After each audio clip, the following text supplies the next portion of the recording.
पश्चिम बंगाल विधानसभा चुनाव के पहले चरण में बम्पर मतदान हुआ है। कुछ जगहों पर हिंसक घटनाएं हुई, लेकिन ये संख्या पिछले चुनाव की अपेक्षा बहुत कम है। इस बीच गृह मंत्री अमित शाह के बयान ने हलचल पैदा कर दी है। शाह ने मध्यग्राम में एक रोड शो के दौरान कहा है कि पहले चरण के दौरान दीदी के गुंडे घर से बाहर नहीं निकले। उन्होंने चेतावनी दी कि दूसरे चरण के मतदान के वक्त भी घर से बाहर मत निकलना, वरना उल्टा लटका कर सीधा कर दूंगा।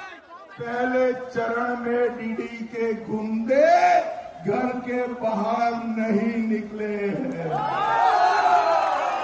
और मैं दीदी के गुंडों को भी कहकर जाता हूं, दूसरे चरण में भी मत निकलना, वरना 5 तारीख के बाद उल्टा लटका कर सीधा कर देगा। अमित शाह के बयान पर अब सियासत गरमाती हुई नजर आ रही है।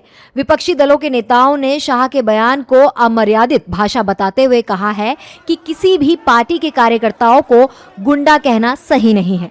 अगर वो दीदी के लोगों को गुंडा कहते हैं तो इसका मतलब जो भारत के निर्वाचन को है उसको गुंडा कहते हैं, क्योंकि दीदी पूर्ण बहुमत की सरकार के साथ बंगाल में राज कर रही हैं। बंगाल के लोगों ने वोट किया है, इसका मतलब बंगाल के लोगों को वो गुंडा कह रहे हैं।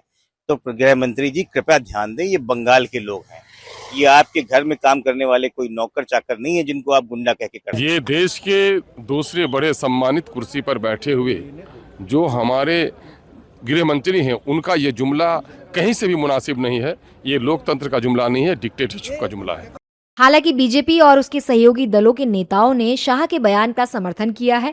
उन्होंने कहा है कि जिस तरीके से बंगाल में टीएमसी के गुंडे अपनी मनमर्जी कर रहे हैं, उसके लिए गृह मंत्री ने बिल्कुल सही बोला है। सही किया है, चेताया तो हुलिगन्स है वो लोग हंगामा मचाते हैं सड़कों पे, उनके कार्यकर्ता अग्रेसिव हैं।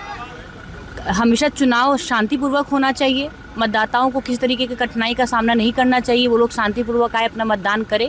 लेकिन ये लोग जो टीएमसी के कार्यकर्ता दे बिहेव लाइक हुलिगन्स, तो ऑब्वियसली है उनको चेताना चाहिए। माननीय अमित शाह जी ने जो पश्चिम बंगाल की स्थिति है उसकी अद्यतन जानकारी दी। वो भारतीय जनता पार्टी का उम्मीदवार है और उसको जिस तरीके से उन पर हमला किया जा रहा है, ये तो राजनीति के कायर लोग हैं। भाई नीतियों पर हमला करिए, व्यक्ति पर हमला करने का औचित्य क्या है?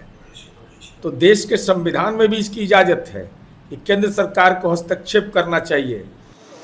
बता दें कि बंगाल विधानसभा चुनाव के पहले चरण का मतदान हो चुका है। मतदान के दौरान बंगाल में कई सीटों पर झड़प हुई थी, जिसमें बीजेपी उम्मीदवारों पर हमला भी किया गया था। ऐसे में प्रथम चरण के मतदान के बाद शाह ने रोड शो किया और इसी रोड शो में उन्होंने टीएमसी पर हमला किया है।